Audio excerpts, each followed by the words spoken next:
Hey everybody, here at John Brown with Empirical Fitness, and today we're going over how to tone your muscles. What is the process? Are there myths? Are there misconceptions about it? This is something that's near and dear to my heart because I feel like I was deceived personally about what toning your muscles means, how you can make it happen, and the results it can get you. So yeah, toning your muscles. Let's get after it.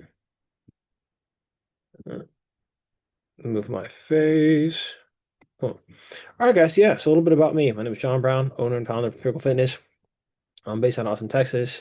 These are all my socials, email, and ways you can find me.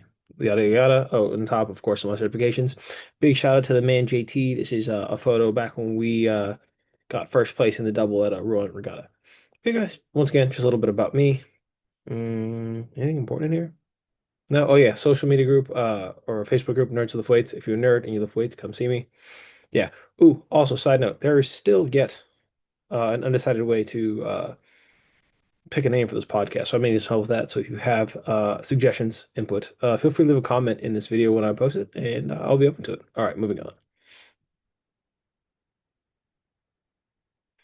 So a brief history about like what toning is, what it means, so on and so forth. So I believe this is once again some of the research that I've done, and obviously I could be like slightly off about when this came to be, but I believe at first the term first started becoming popular in like the late 70s, early 80s. The verbiage was mostly used to target women. However, like in today's modern era of 2025, like you'll find that both men and women still use this verbiage.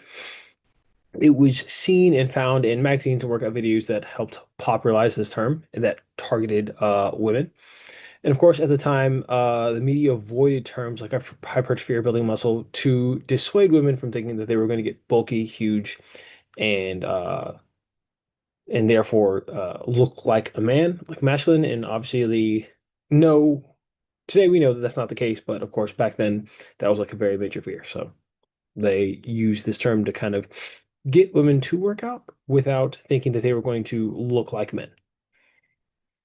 What does it mean to have tone muscles? So these are a couple definitions that I found. The first one was the normal level of firmness or slight contraction of a resting muscle. So essentially, your muscles look flexed when you are not flexing. That's the way to say that.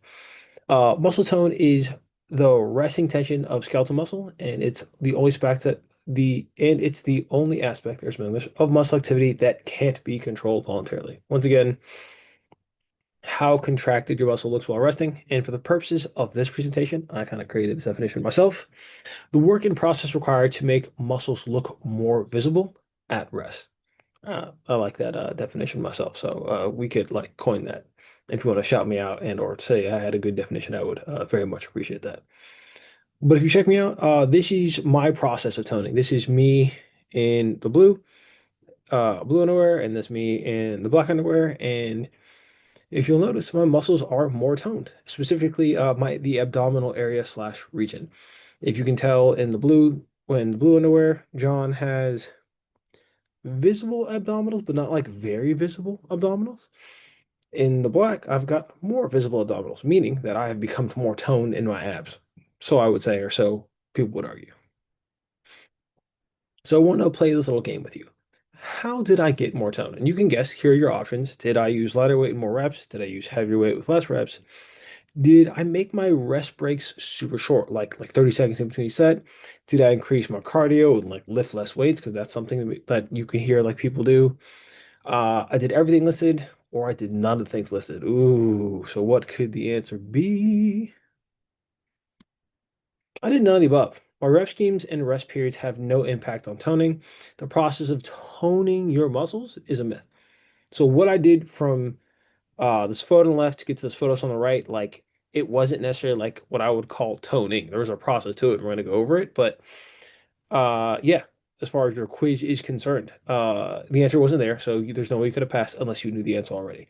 But these are once again common things that people talk about as far as options to tone your muscles. So I wanted to make sure I went over a lot of things. If there are other ways that you found that people have mentioned that the toning process occurs with regards to your muscles, throw them in the comments, and I would love to put them in the next presentation and or possibly make a subject and or topic and or video about that. But yeah, moving on.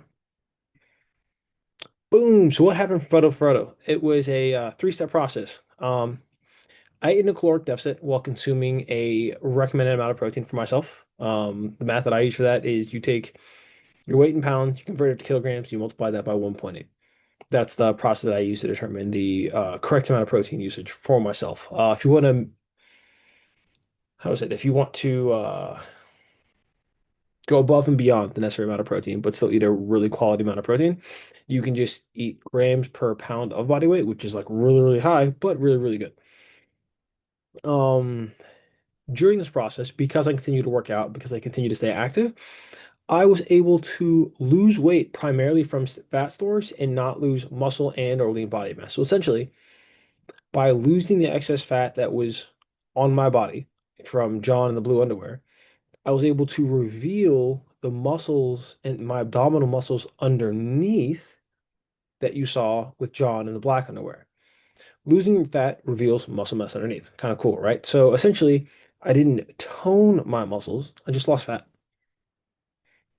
So what you actually want to happen, you want to build muscle, you want fat loss, you want weight loss and fat loss kind of go inside together. You cannot, in general team, just as a way to understand the way fat loss works. If I am 225 pounds and I am 20% body fat, there is no way I can drop to 15% body fat solely by losing fat and not losing any weight at all. In general, if you want to lose fat, you will have to lose weight, both of which require a calorie deficit. And of course, in the top right corner, it might be covered by my face, but that is lower your body fat percentage. So what to do next? So this is a step-by-step process that I would say you would have to do in order to create I don't say the mirage, the, yeah, I'll call it the mirage, the magic of having more toned muscles. So for most people, um, a lot of people don't are new to the gym or want to look more toned. You may not have enough muscle, so I recommend spend some time building muscle. Doing so means training really hard, training close to failure. We have a movie. We have a podcast episode about how to build muscle earlier, and I can like link that in this video if you guys are interested. Not interested. I will link the video just to do you guys a solid, just in case. After you spend some time building some muscle, right? Which could take 2 to 3 months, just to be clear, because if you're lucky, you'll gain 2 pounds of muscle in a month. If you're a newbie, if you're new to lifting, you could do a little bit more than that. But for the most of us, building 2 pounds of muscle in a month is quality work.